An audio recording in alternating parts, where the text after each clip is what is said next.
तर मित्रांनो, तुमच्या सर्वांचं स्वागत आहे मैदानपर्यंत यूट्यूब चॅनलमध्ये.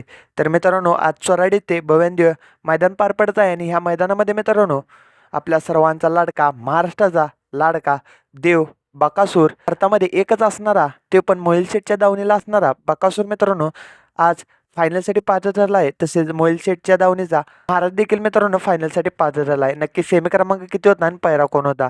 तर मित्रांनो, आज चोराडी मैदानामध्ये आपल्याला आपल्या सर्वांचा लाडका बकासूर हा सेमी क्रमांक 3मध्ये पळताना दिसला आणि या सेमीमध्ये मित्रांनो, बकासूर आणि सर्जाने विजय प्राप्त केला आहे. फायनलसाठी मित्रांनो पात्र ठरले आहेत.